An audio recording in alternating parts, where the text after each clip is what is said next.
Mr. Iglesias is recorded in front of a live studio audience.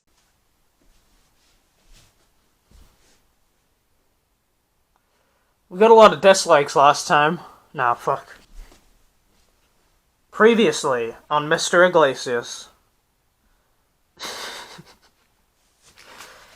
That sounded a lot cooler in my head. Last time, we got a little bit fucked in dislikes. Well, I mean me. You know, I'm here to put a little disclaimer here. Wait, let me move into place so I can put the disclaimer up. Dude, there it is. Well, it just says disclaimer. I actually haven't said what the disclaimer is. I don't disagree with any of the things said in Mr. Iglesias. I just think it is an extremely unsubtle show. Okay? I don't think it's bad. Well, I do think it's bad. I don't have a problem with stuff being unsubtle. I have a problem with stuff only being unsubtle. Let's take an example. You know that one movie, Joker? From 2019? I'm sure you do. There's a big media buzz around that one. Probably all paid for. Probably all fake. Probably was fake. Fucking hell. Let's take that movie. That movie is extremely unsubtle. It's unsubtle to the point where, well, basically all the messages is told to you in the movie, at the end of the movie.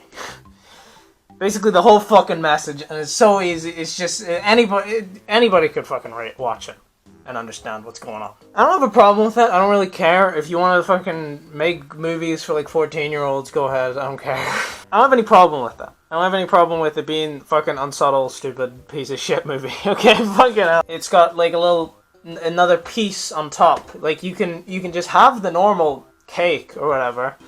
This is a weird analogy, but you can have the normal cake, but there's an invisible cake above that cake that you can still eat, which is extra analysis. You can analyze it further and understand more. That's what I like about it. If a movie allows you to analyze, stop with the fucking hand movements, please. If there's extra little information, I don't care if it's unsubtle.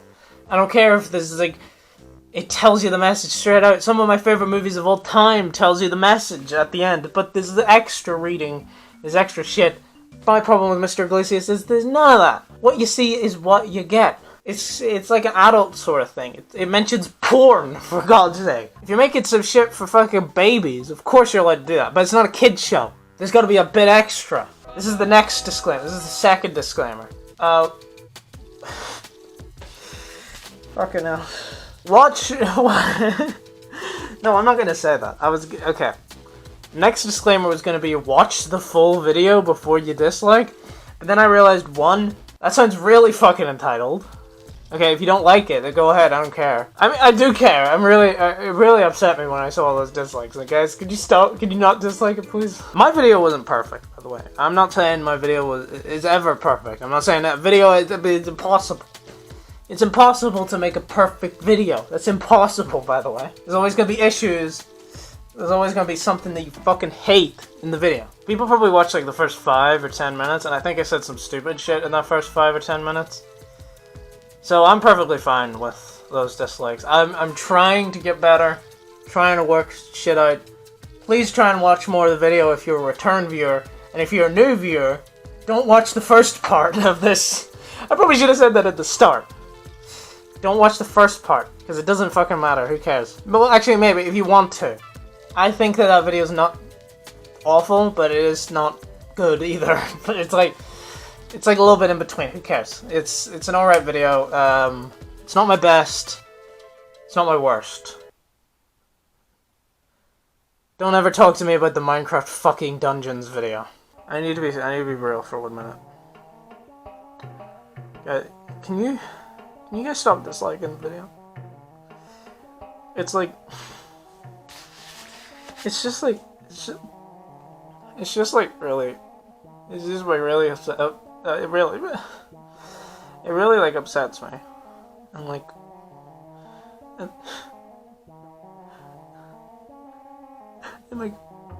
oh my god, there's actually fucking tears coming out. What the fuck? I'm so good at acting. That was a fucking fake tear. That's why I stopped.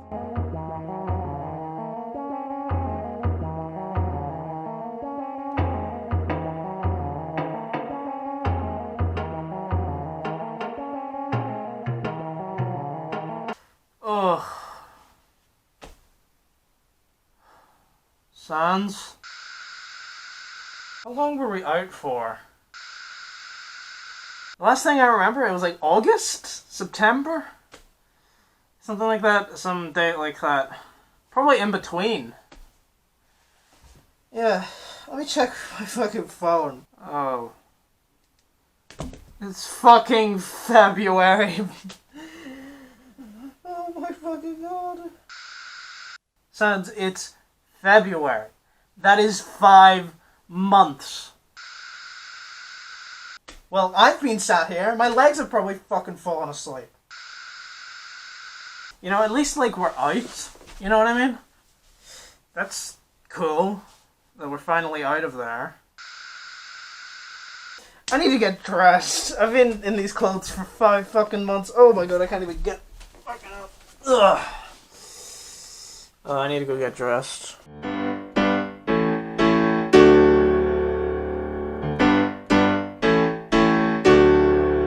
Welcome back. Your dreams were your ticket out. Welcome back to that same old place that you laughed about. Well, the names have all changed since you've hung around, and the dream still remains, but it's turned you around. Who'd have thought you'd need you back here where we need you? Yeah, we tease them a lot, 'cause we got them on the spot. Welcome back, welcome back, welcome back, welcome back. Welcome back, welcome back, welcome back.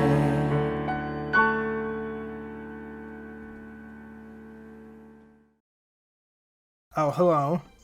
Welcome back to another episode of Mr. Iglesias. Ooh. Can I be honest? I didn't miss this show. I mean, working on the Call of Duty video, it just made me realize how worthless this series is to talk about. Because of COVID, they were only able to release 6 episodes for Season 2. A measly 3 hours compared to the monster that was the 5 hours of Season 1. I mean, I'm glad I don't have to watch as much, but it does feel a little bit less impactful. That 5 hours made the show a little bit more special, you know? We'll see if this season can have the impact on me it originally had. And just remember, the previous season caused me to make a 1 hour long rant, so we'll see.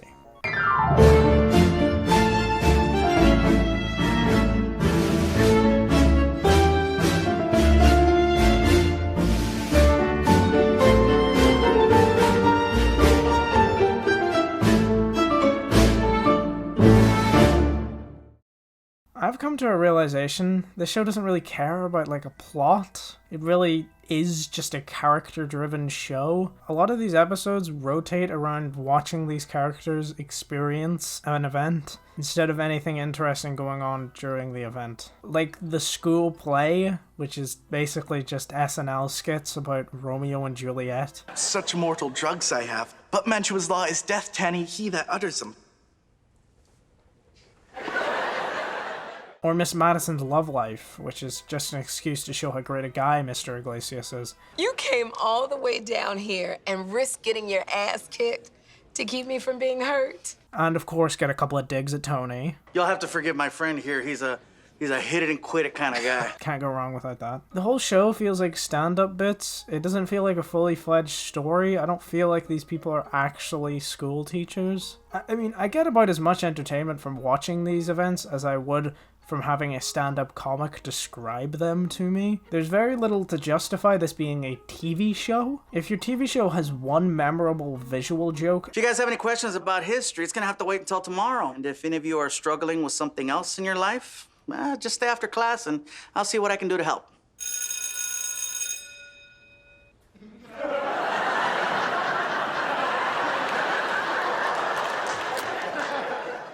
And one slightly interesting shot, then it's not a very good TV show. And this show does just insert, like, stand-up bits. Hey, remember when we were young, we thought the only way we were gonna see the world was to become flight attendants? Get up. Attention passengers. For your safety, please fasten your seatbelts.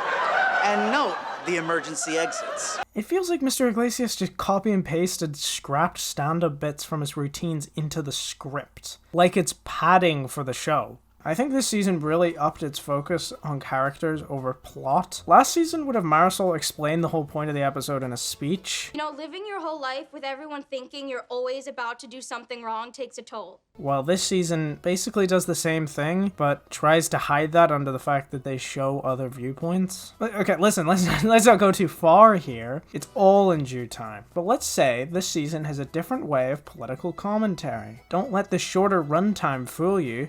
This season's political commentary is somehow even worse than the first season. Some things, however, don't change. Mr. Iglesias is still the greatest character in the known universe. I am so proud of you. And this big-hearted genius right here, he has done so well with you. He's got you on track to go to college. Listen, I've said it once, and I'll say it again. It's a bit weird to star in a show that you produced as a character named after you and have you be praised all the time. They still don't understand that people are able to tell if a character is a nice person. I mean, you don't need to tell me that Mr. Iglesias is nice over and over again. Do you want to hear what else is weird? They introduced like a love interest for Mr. Iglesias. No, not her.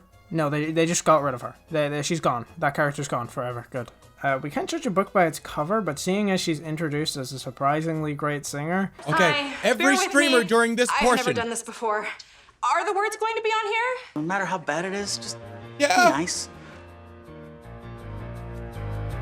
When I was a little girl, I had a rag doll. The only doll I've ever owned. Now I love you just the way. No, I can't, we can't do it, guys. We can't do it. We can't do it.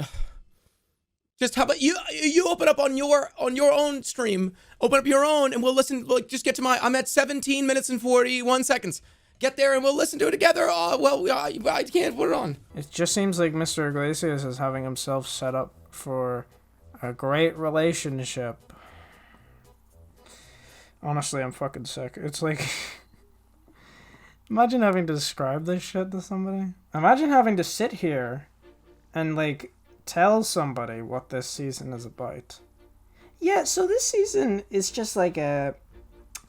Half of it doesn't even fucking matter. Like, genuinely, I'm having trouble, like, telling you about this. It's genuinely baffling that I have to say an executive producer gave himself a love interest in a show named after him. That's just what Mr. Iglesias is. If you've never watched Mr. Iglesias, that's just what the whole show is.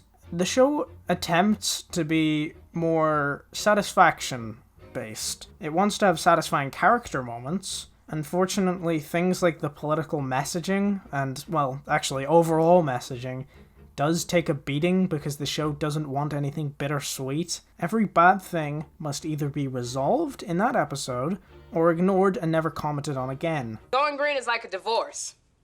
It's inconvenient, it costs a lot, and when you're done, you're still miserable. I think the way that it works is like satisfying over interesting, if you understand what I mean there. In terms of plot structure, it prefers making the fans feel like they get something out of a season. Oh, alright, so Mikey and Marisol kissed. Right, I feel like I got something from this experience, and I will post it on the Reddit. This whole show attempts to comment on modern issues. There's bullying. There's a student who has to work to help support her family. There's an episode about inclusive language. There's all these amazing of-the-time topics that are happening in schools right now. And even ignoring the fact that they are painfully unsubtle. The problem is Mr. Iglesias can fix every single problem someone has. And this is a real detriment to the political commentary, or tackling of modern issues as they call it. Honestly, this whole season feels more like an actual sitcom, which is a compliment. It tries some interesting ideas, if I'm trying to compliment it, and is a big step up from the first season in terms of some plots. It's still pretty rough around the edges, specifically the political commentary. If they can refine it and stop having Mr. Iglesias solve every single problem, the show probably wouldn't be as bad as it currently is. Oh, also, Rakeem and Coach Dixon are gone. Guess we have to wait until season 3 to see them return. God, I miss Rakeem. Oh shit, I just spoiled fucking third season again. Fuck.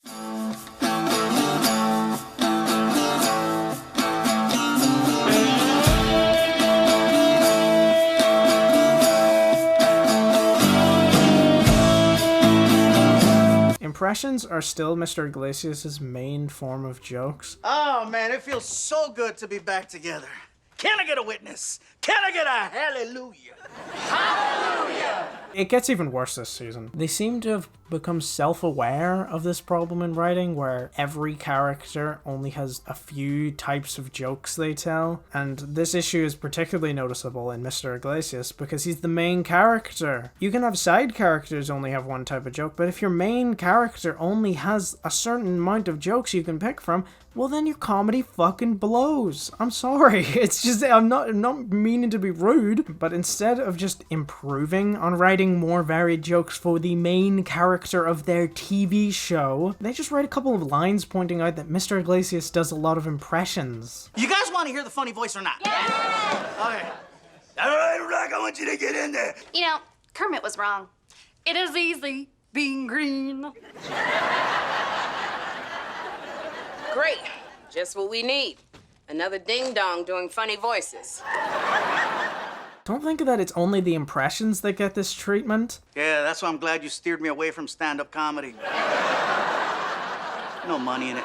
Oh, and also they repeated literally the same joke 12 minutes later. You did it, Rocky. You went the distance. That was good.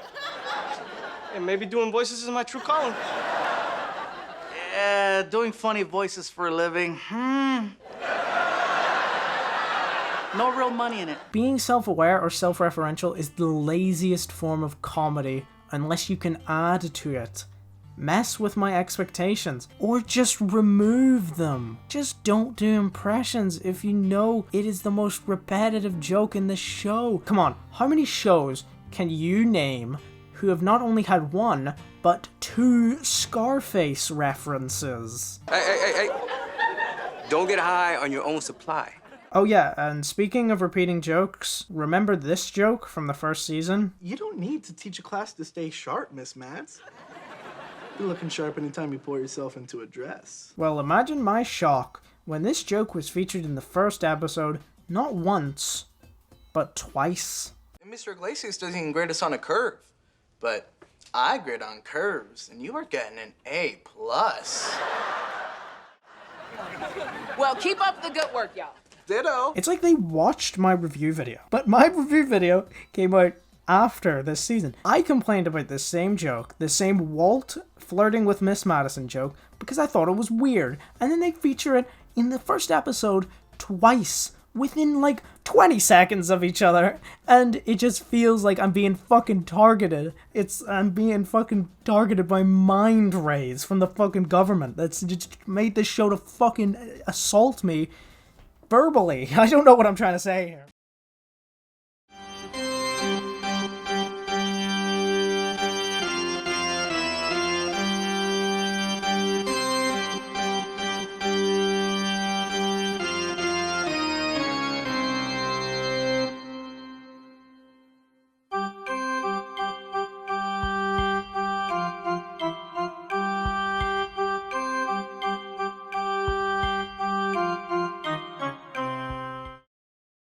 Mikey is probably my least talked about character from the previous season. I think I actually spoke more about Danny, the character that appeared once. Never call your character Danny, by the way. That's not a thing you do, okay? Writing tip 101, never call your character Danny. Especially if you know I'm gonna watch it. Because then I'll fucking kill you. Then I'll kill you.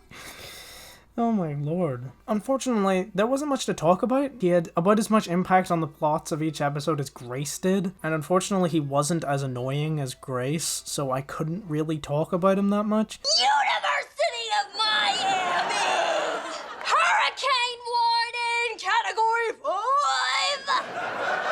The only reason you get more screen time than Grace is because he sits next to Marisol, literally one of the main characters of the show. I'm sorry, Mikey, if you're watching this. You probably aren't. But this season puts more focus on Mikey, and mainly his relationship with Marisol and his interests. In a way, this whole season is somewhat about Mikey. I mean, he sort of suddenly became sort of a main character in the show. Well, I mean, not really. He's not really involved in anything other than this plot. But this plot is a big part of the season, so suddenly this guy is a fucking main character, and I'm like, whoa, okay, Mikey, you're kind of interesting. You're alright. Maybe I was sleeping on Mikey this whole time. Hey, we're smart.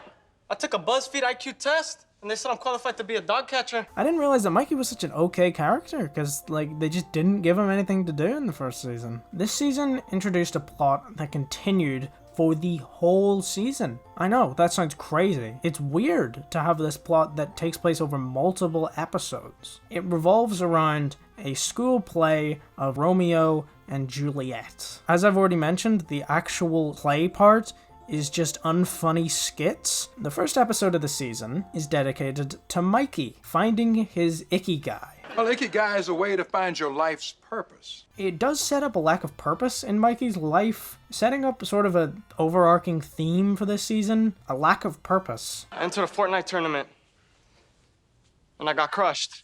You know, Fortnite's the only thing I'm good at, and I'm not even good at it. I know, okay, I'm using a Fortnite reference to analyze a plot point, but I'm really stretching to make this plot seem like it's fucking good, and trust me, it's not. It's just the best the show has to offer, and I feel like I've been too much of a negative Nancy about this show. Even this plot doesn't have very much good to talk about. And I just want to talk about something positive. I mean, it's still not a very good plot. There's a bunch of fucking stupid parts. There's a bunch of stuff that doesn't help. There's a bunch of shit that makes the plot just useless and pointless and boring. But I want to talk about this because it's interesting, and it's like what would be in an actual show. So if you're wondering why I'm suddenly starting to praise this show, it's just because this is the most interesting plot, and I thought I'd talk about the most interesting plot before I get on to the real topic. Everybody knows that's all I'm interested in, because I'm a sad, lonely child. I'm a sad child locked in quarantine, only here to talk about Netflix sitcoms' political leaning.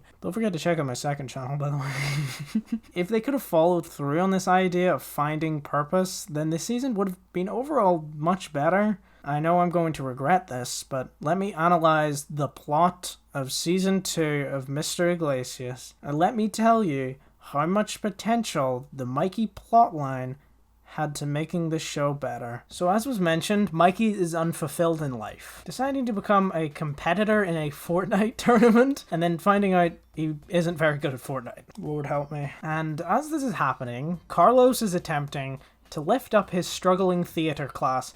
Nobody wanted to join. Bad news, Carlos. Your student sign-ups are bogus. No students, no class. In fact, they have mockingly put fake names onto the sign-up sheet. Carlos, read the names. You really think Lil Nas X attends Wilson?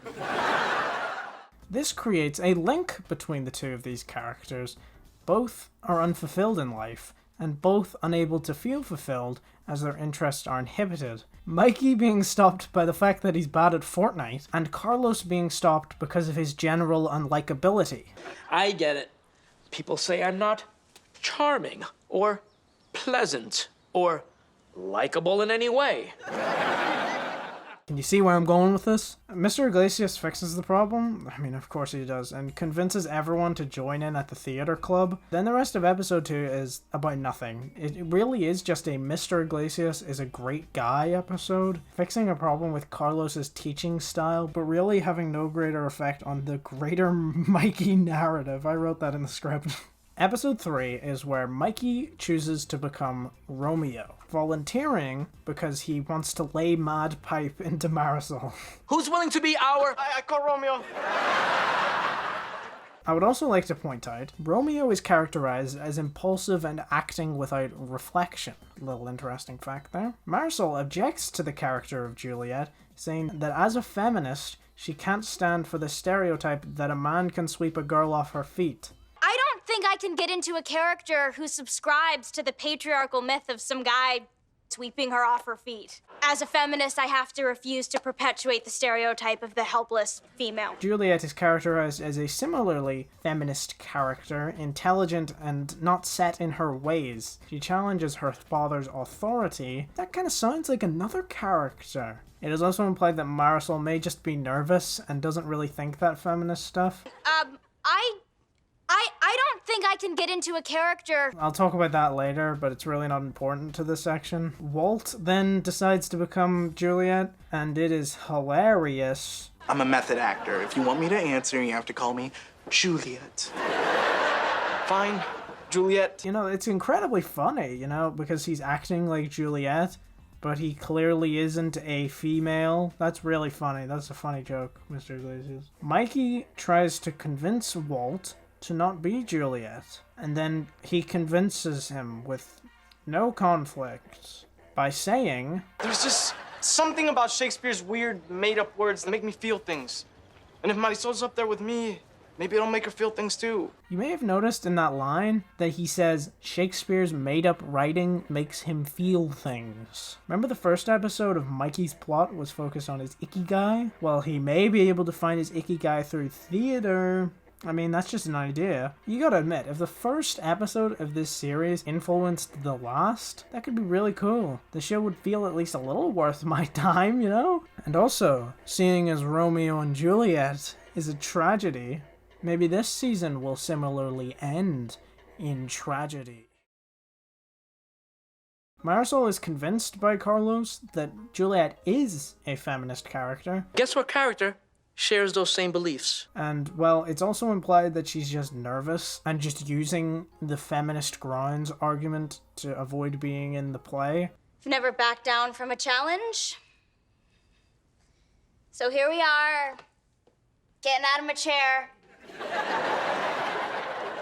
Legs supporting my weight. Center stage. And challenge. That's a great message. All these feminists are just saying that they're feminist as a clutch from responsibility. Yeah, good job. It is also shown that Mikey is skilled at acting, while Marisol isn't. Mikey! Dare I say you remind me of a young Laurence Olivier. And Marisol, look at you, doing it. And here comes my main criticism. This plot has too many breaks in it. Episode 4 does not include any part of this plot, and episode 5 only has an aspect in this plot, so it can add filler to another episode. So there is a period of 2 episodes that are just outside of the show. All these other episodes feel like they're taking place at the same time, and the rest of the show's side plots don't hold nearly as well compared to the theater plot, which, I mean, is already not very much. But it's more than the other side plots. The theater plot is not great, but it's better than these other boring, pointless side plots that they have. The other side plots are just extremely boring wastes of time. They have no character development, no funny jokes, and not nearly as much substance as the other plots, which really don't have very much substance to begin with. Tomorrow, full dress rehearsal, and then showtime.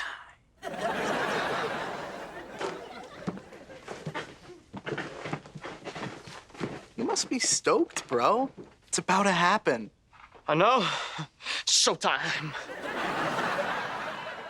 This is the part that really fit this whole plot in. To me, this scene shows that Mikey has moved past Marisol. That's where I really thought this plot was going. Mikey and Marisol really don't have the best relationship. You know, I don't mean to ruin anybody's opinions of the show, but they really don't. I'm sorry. It's even pointed out by the show. There is nothing more attractive to a girl than the loyal best friend who's always there for her, even when she doesn't want him to be.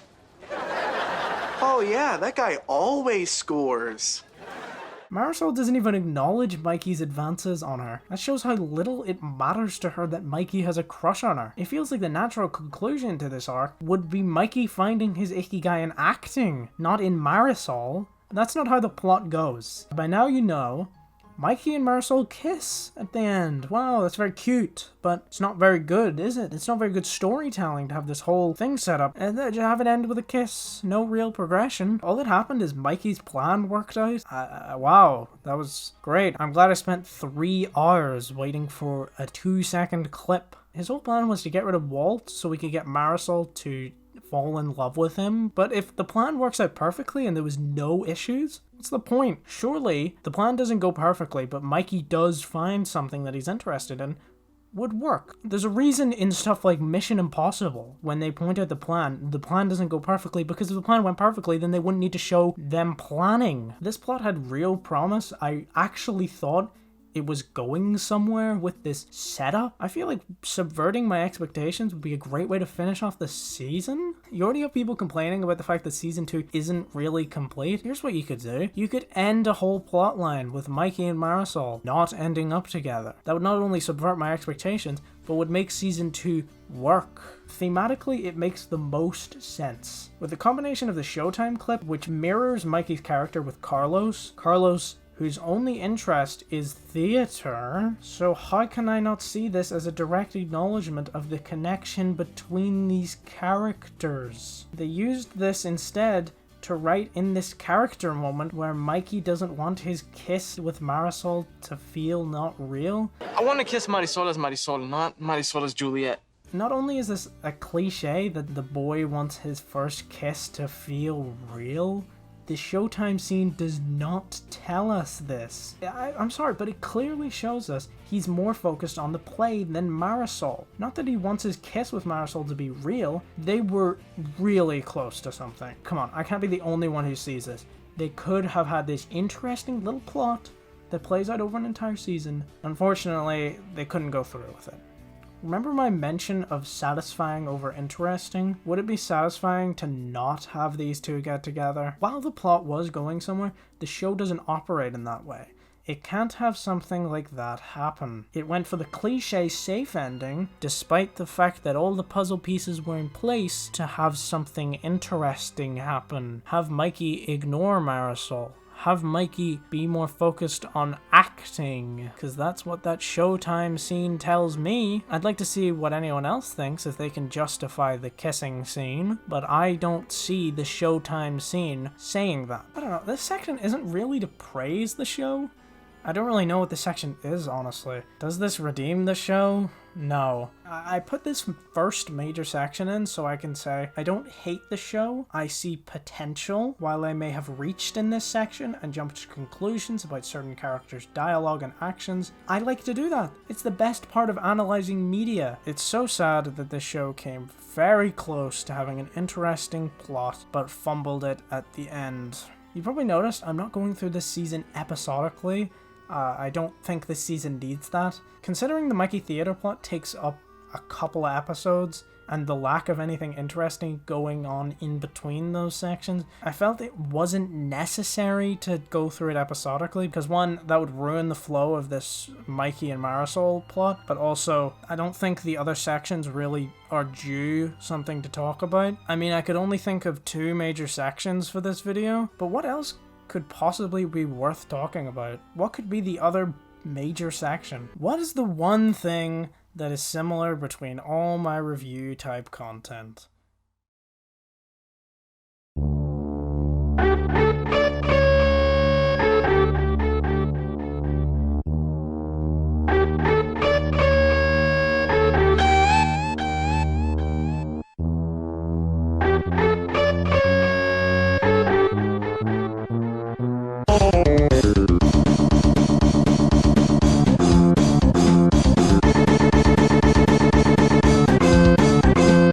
It's honestly kind of weird that these shows that have months worth of writing put into them have some pretty bad political opinions. It's actually baffling that they weren't able to think this through. But, I mean, what do you think? Mr. Iglesias is working on a second draft of the script? No, they only have 1 draft. That's right, I'm the writer for this show, by the way, actually. You can see me in the credits. I'm actually the writer for each one of these episodes, and we only do 1 draft. We, as in me and my alter ego.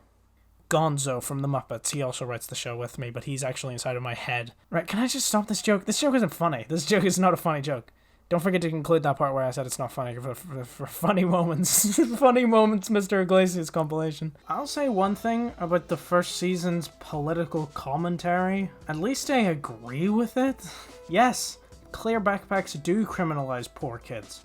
I would just prefer if the show put that opinion across in a creative way. I could get the same amount of content from the Clear Backpacks episode as I could from an essay on the subject. So justify why I should listen to you. Here, I know.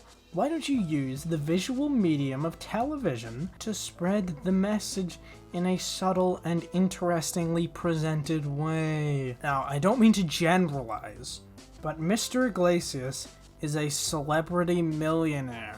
Normally, this and politics doesn't mix. Surprisingly enough, being rich and attempting to show compassion doesn't exactly work. The more money you own, the more likely it is to be dirty money. No amount of Funko Pop giveaways can make you seem like a charitable person. Now, just for a disclaimer, I wouldn't normally do this with a piece of media. I mean, I like to look at the beliefs of a show, but I won't normally look into the actors' beliefs, because that really doesn't relate to the characters. Any self-respecting actor or actress can act in a show that does not support their political beliefs. But Mr. Iglesias, he's barely even a character. The whole character is just the stand-up comedian Gabriel Iglesias, but as a teacher. Oh, and the show also heavily misrepresents issues. Keep that in mind going forward. It's not agreeable, it's not good, the messaging is shite. There are 2 political episodes in season 2. Episode 4 and episode 5. They're a little different than the original season. This season makes an attempt to show all the sides of an argument. Now, doing this well is hard, even in the hands of a piece of media that knows what it's doing, so you can imagine what this show that can't even have an actor press a button on a phone will do to it. Precious life-giving sunlight will kill us all! They butcher this idea. I feel like I'm giving it too much credit. It really just boils down to the other sides are wrong, but Mr. Iglesias is right. Most of the positions he takes is that the issue is real, but you're going around it in the wrong way. Or the issue exists, but it doesn't exist in this situation. The show does very little arguing for Mr. Iglesias' views. It's honestly quite sad seeing this show attempt to argue against strawman versions of real-world issues and still losing somehow. Episode 4 is about climate change. The students want to take part in an event called Green Week. Green Week is a district-wide competition to see which school can reduce their carbon footprint the most. But Miss Madison doesn't want to. But Paula, my students told me that we're the only high school in the district not doing Green Week. Oh, sorry, Gabe. Going green is like a divorce. It's inconvenient, it costs a lot, and when you're done, you're still miserable. She doesn't really name a reason. It's basically just, don't like it and I don't care about it. The movement for going ahead with Green Week is spearheaded by Marisol. So let's go over what we've heard so far. We have a group of people loosely led by a teenage girl who all want to stop climate change, and a person or persons in power who doesn't care about the environment. They just want to continue what they're doing. Aren't you concerned about global warming? Yeah, in the summertime when the backs of my legs hit my 200-degree car seat. Some of these people in power pretend to care about the movement, but are just faking it. I caught this fool taking his bike out the back of his pickup truck. He was gonna pretend like he rode it to school. This episode has to be about Extinction Rebellion. They even name drop Greta Thunberg in the episode. This is why we need to be yelling at adults about the climate crisis, like that Swedish girl, Greta Thunberg. Well, Mr. Iglesias is a progressive show, so I'm sure we'll get some great commentary, some great opinions, and cut to the part where I'm undermined by a clip from the show. Look, the key to any movement is getting people to come over to your side. By shaming people, you're just gonna make them want to kill the turtles with their bare hands. If we don't shame them, we're gonna lose points. So, first, what are you on about? Second, this whole episode presents climate activists as if they're just doing it for made-up points. We're gonna lose points. That's not a very good way to present a movement. And the third may need a bit of an explanation. Miss Madison doesn't want to do Green Week, but is compelled by Mr. Iglesias' high charisma. When gaining control over Green Week, the students go a bit overboard. They put the teachers who aren't environmentally friendly into carbon capture. And then after, Miss Madison is angry because she didn't want to witness any big disturbances. I am seeing it, I am hearing it, and I am smelling it. It's a very simple metaphor, you know, school representing a country. Shows and movies do that, particularly with American school stories. Most of the time, the school is meant to represent greater society, I know I just said society, but listen, fucking shut the fuck up. If anybody points that out, I'm gonna fucking strangle them in the comments below. I hope it's not a big stretch to say that the show very much could be taken as the school represents a country, specifically the country of America, with an egotistical and unlikable leader of the school? Like, what else am I supposed to take it as? Name one other standpoint you think I can take from that. What else is it supposed to represent? She is an egotistical, unlikable loser. You know who else is a unlikable, egotistical loser? Homer Simpson. By shaming people, you're just gonna make them want to kill the turtles with their bare hands. Climate change activists don't go around smacking straws out of people's mouths. It's not like a thing they do. I think it's an explicit aim to polarize the public. So it's That's what you want to do? Yeah, because you want to force a conversation on these issues, because currently, as I say, there's nobody that is making people take a side. They're gluing themselves to buildings and sitting in the street. They aren't really shaming people, unless you count the fact that they're anti-consumerism, which, I mean, you can't criticize consumerism without criticizing people. That's just not a thing you can do. They mostly go after big businesses and the government. If you don't soften your approach, Principal Madison's gonna kill you before climate change does. Soften their approach?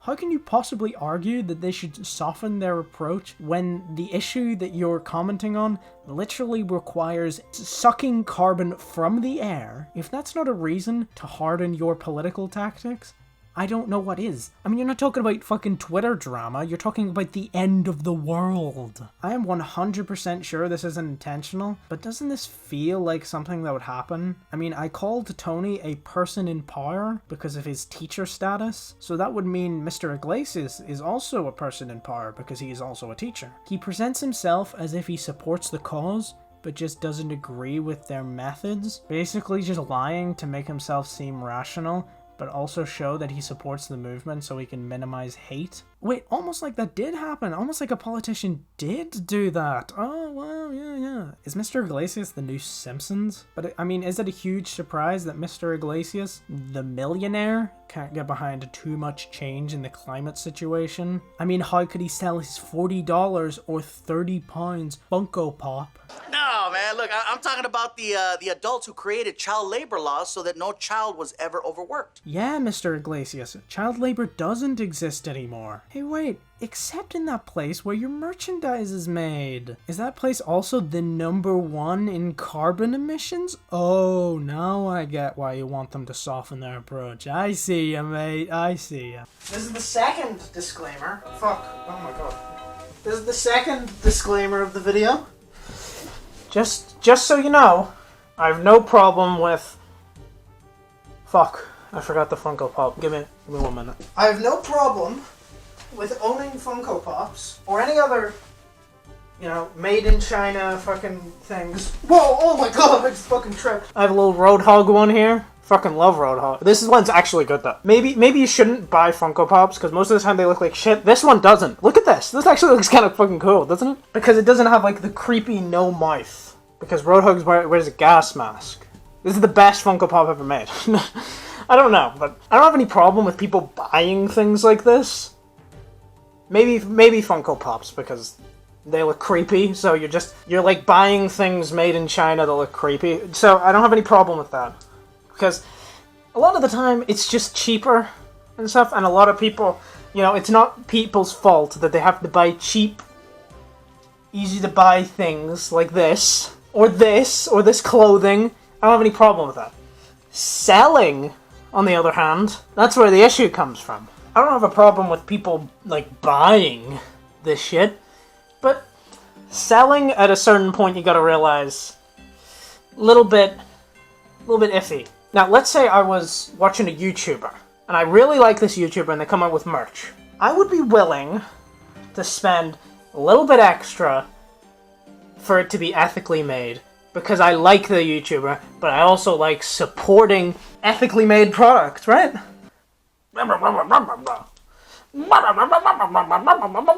Yeah, I agree. It comes to a certain point when you need to think, is it bad to sell things made in China because they're basically made from borderline slave labor? And I think the answer is yes.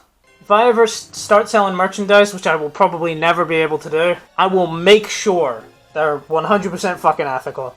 Because that's the respectful thing to do, Mr. Iglesias. So, yeah, I don't have any problem with people buying Funko Pops. I have a problem with people selling it. And not just Funko Pops, like anything. Anything.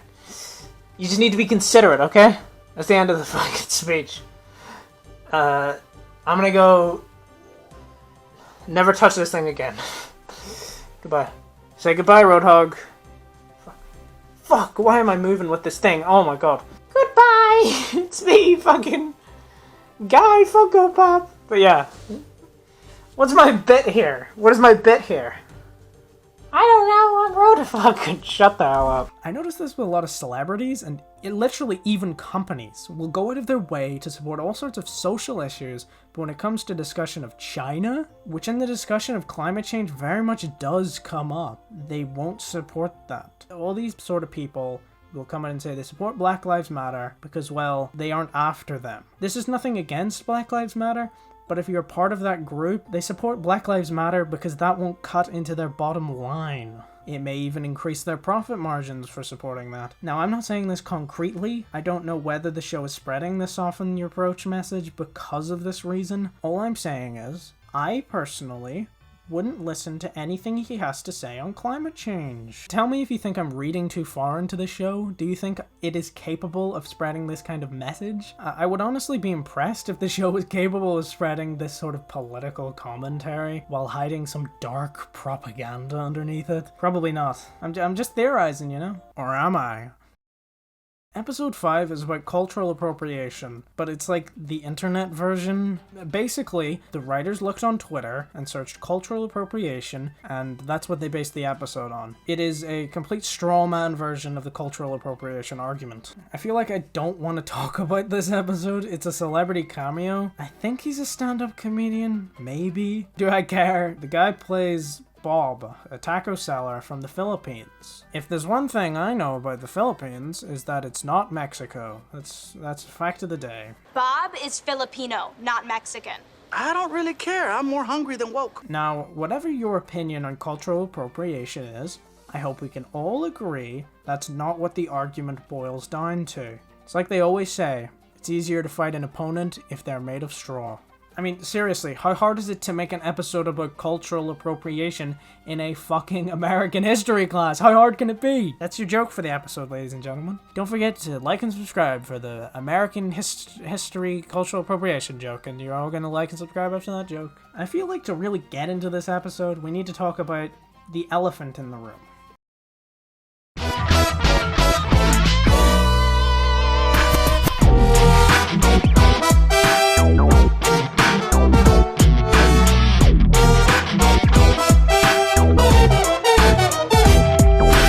Woke.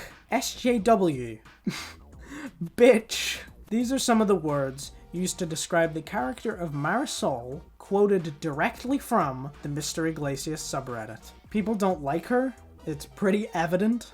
I mean, I honestly don't mind her. I don't love her character, but it's not like she's annoying or anything. People that dislike her really only dislike her for her politics. Not even just her character's politics, but her actress's politics. Which, I mean, alright. What a worthless reason to dislike a character. But the thing that has me confused about people hating this character's politics, especially this season, they don't really like her opinions either. The only universal language is Mr. Iglesias. Only his opinion is respected. There is a subplot where the Romeo and Juliet play is going to be cancelled because one mother complained. I am buried in complaints from parents about this play. How many complaints? Okay, one. Do you get it? Because cancel culture. Very subtle. But that's how cancel culture works. Mr. Iglesias tells Carlos, You know how Paula works. You gotta cater to her ego. Put her in the play.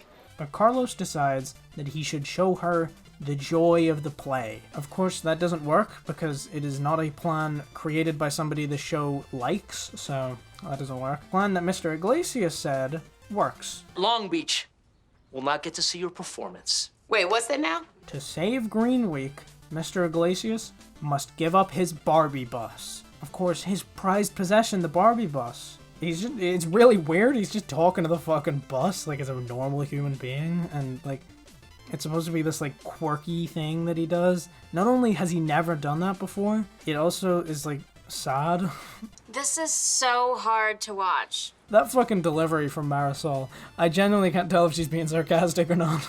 In the end, the students decide to soften up their approach. Oh, wait, I think I found another way for us to get these points. So they decide that the staff just has to carpool, which is worth the exact same amount as literally selling a car. Why didn't you just say that first, Marisol? I mean, obviously Mr. Iglesias isn't against the idea, so why didn't you say that? Okay, I don't even care.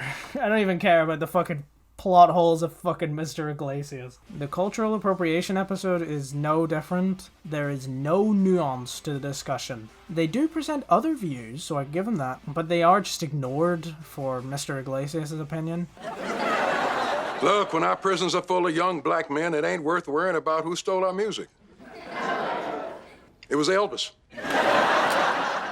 I'm just tired of leeches just taking from my culture, like the Kardashians. All good points, but what does this have to do with Bob's Tacos? I mean, this is the worst case of, like, fence sitting. This is what I hear from this line. I can't argue against this point, so I'll just say it's a good point, but doesn't correlate to the situation at hand, except for the fact it does, but I can't say that because it ruins any form of argument I have. I'll let you decide if it's the character's opinions or the actor's opinions for yourself. But I feel like, from the amount of stuff I've said, you may be able to tell it's probably the actor's opinions shining through. I still believe Mr. Iglesias has to have some creative control. They take every opportunity this season to show off the guy's political opinions. They do the I can't refute your opinion so I won't address it thing multiple times. Look, here's my problem with Bob, okay?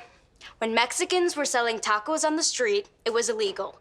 And other people started doing it, and it became cool and profitable, and this taco truck is just another reminder that we're still in the shadows. Look, I get it.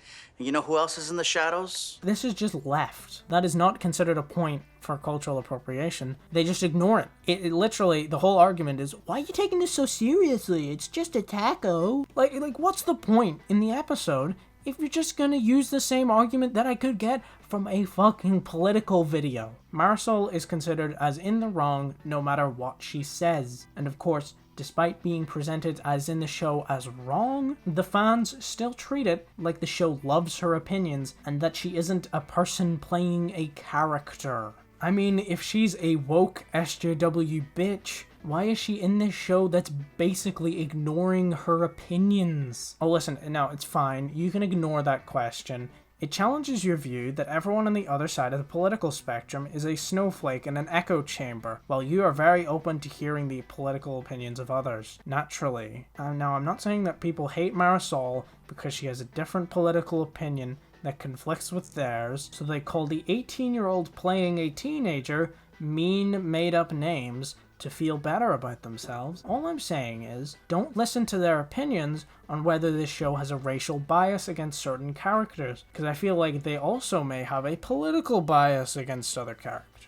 Also, no, it's not nearly as serious as I make it sound. The show does not make racist jokes. They make jokes at the expense of their white characters, but they also make jokes about ethnicity in the show. I now pronounce you honorary Filipino. You may now pronounce the letter F as the letter P. My grandmother's tiny too, but that never stopped her from smacking us around with her slipper. Yeah, my abuelita does that, but we call it a chancla. It's one part of my culture I wish someone would steal and not return.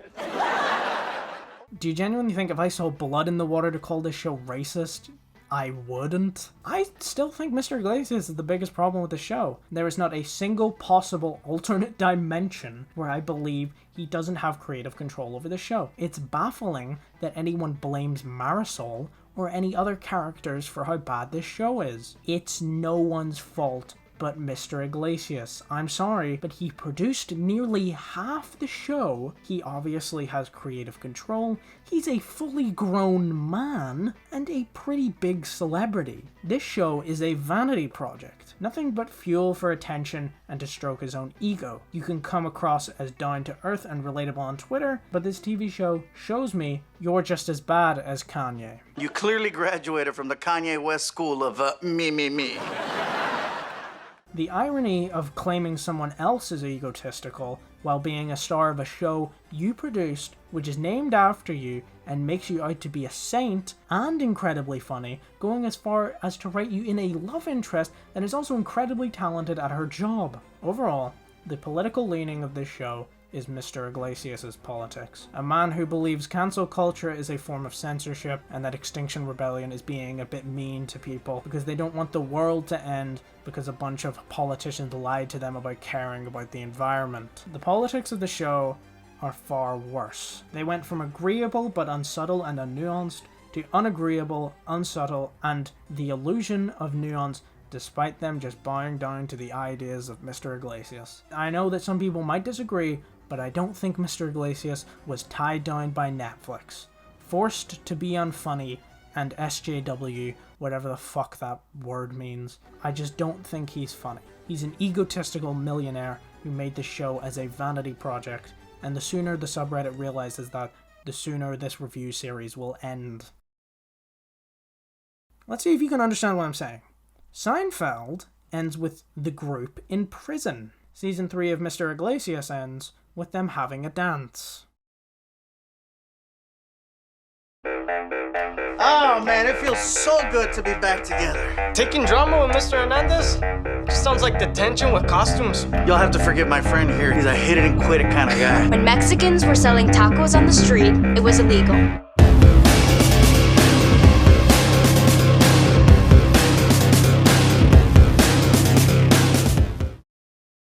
Okay, I'm sorry, it's just, this show's not very good. It's actually quite boring. I decided to change up the format of this episode because going through 3 hours of content where only half of it is worth talking about is not how I want to spend my day. And the majority of the things worth talking about are bad things. 1/6 good content. 2/6 shit content. 3/6 just boring, nothing's going on, fuck all.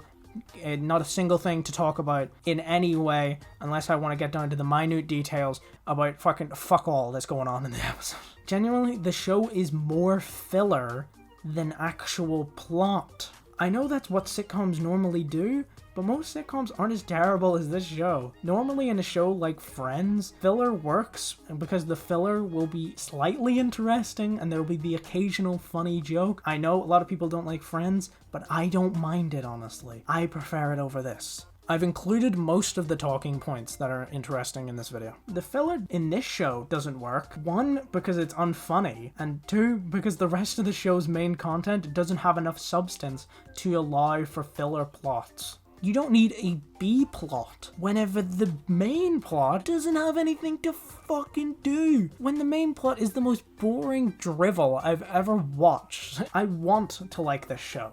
It's honestly alright when they leave the politics and actually try to tell an interesting story. Not because I don't agree. I'm not some right-wing loser who's against, like, politics that conflict with them being in a show. It's because I can get similar political messaging from a YouTube video, and it'll probably be more entertaining. If you can't make the presentation interesting, then it's pointless for me to watch it. Again, Joker. Its presentation is what holds it up, not its political messaging. You should show me why something is the way it is, not just tell me.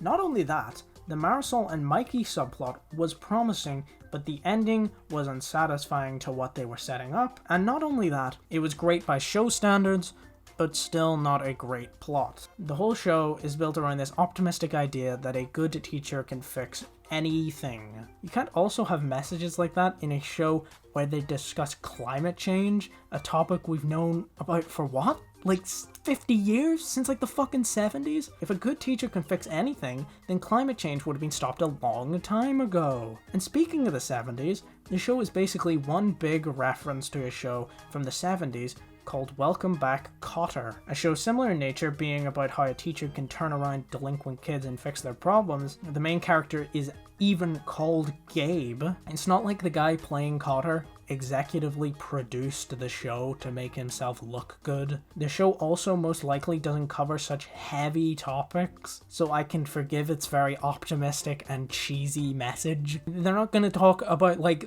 the... It's not like... What happened in the 70s? What big events happened in the 70s? Let me look this up. Tragedy in the 70s. When did the show run? Like 75 to 79, I think? 74 to 79? When did John F. Kennedy die? When did he die? Am I gonna... 1963. That's like 10 years out. Okay. I can't make this joke, never mind. I hope this show will get interesting. It's unacceptably bad in its current state, and I'm losing my patience. I'm acting like it owes me anything. Okay, listen, I'm just here to complain about a show I don't like. You know, if you like the show, I'm not attacking you, by the way. Good for you if you like it. It's like, it's just not my cup of tea, and I'm just here to rant and complain about it, and like, who fucking cares at this point? In my personal opinion, the worst thing you can say about a show is that it's bland. Some people may watch this little series I've made and think the show is infuriatingly bad. Like, while you're watching it. Oh, so this is like so bad it's good.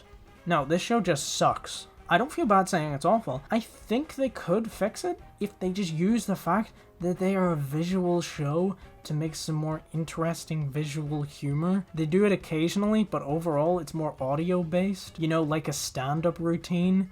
It also has Facebook level humor. I promise, he's different when he's teaching theater. He goes from me without coffee to me with coffee. Oh my God, yes. That's a real clip, by the way. That's a real clip from the show. And if they could just use visual storytelling, it would make it actually watchable and possibly even fun. Have you figured out why your favorite student is upset yet? You know, I'm still trying to figure out who let the dogs out. You're not getting out of this with jokes, Mr. Iglesias. Fine. What about faces? Have you met my friend, Surprised Gopher? Fucking hell. Maybe it is beyond repair. Yeah, I feel like I got dressed up for nothing, you know? I guess we weren't relevant this episode. Nothing.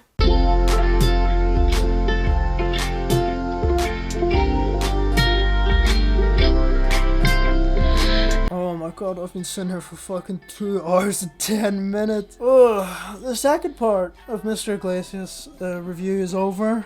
That's pretty cool. I mean, let me get on the level. The next episode is the finale. Even if the show gets a 4th season, I won't make a video on the 4th season unless it's particularly bad. I just said particularly. I couldn't say it earlier. I couldn't say that earlier. I won't spoil anything about the next part of this series, but I think it will come sooner than you think. It'll probably be pretty easy and shorter than this episode. I actually don't know how long this episode is going to be.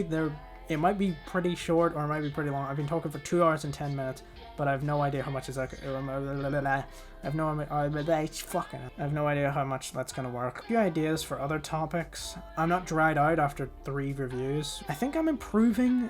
You can tell me in the comments if you think I'm improving. I focus on different things. After the Minecraft Dungeons review, I realized I needed to work on everything. No, I feel like the Minecraft Dungeons review, it was sort of like a little beta phase. So if you watch that video, just remember it's sort of a beta. I would say the Mr. Iglesias is an alpha. Call of Duty video is like 1.0, and it's just gonna keep on going up. This is hopefully going to be a 1.1, boys. This is hopefully going to be a 1.1 on IMDb. I hope you honestly enjoy, even though the dislike ratio was fucked on the last episode. I'm improving. I'm also trying to explain my thoughts more clearly. I have a second channel, if you couldn't tell. I have a Twitter. Subscribing helps me out. Less camera skits in this one. I didn't really see the need for them. I don't remember writing this part in the script. Thinking real hard of what to say here. I mean, I know what's written on the script, but I'm sure never give up from the past writing on the script, saying that I've run out of ideas on what to put in this outro section. Maybe I should mention when I reach 200 subscribes, scrubs. When I reach 200 subscribers, I will do an in-depth analysis of One Punch Man. So you should subscribe. Well, you heard the man. I hope everyone's quarantine's going good. Mine's going good because I'm able to work on videos and get schoolwork done. I will get more views, and I'm gonna break that record of like 1,000-ish views on that video. And also, I would suggest watching the Call of Duty Modern Warfare. It is a big step up from that video, and I mean literally. I think that is genuinely 10 times better than the other one. Go have a nice time. I still have more to record of this video. I still have like the camera bits. Oh, fucking hell, I don't care. Go walk in a park, whatever my fucking outro is.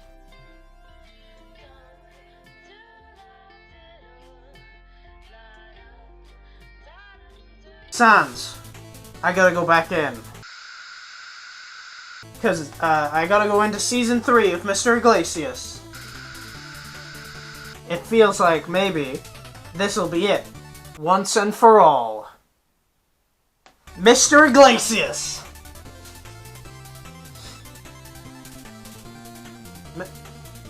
Mr. Iglesias? What the fuck is going on?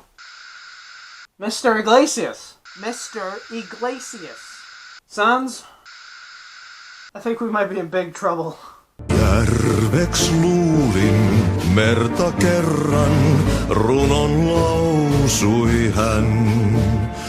Mysteerin sen syövereissä vietti elämän.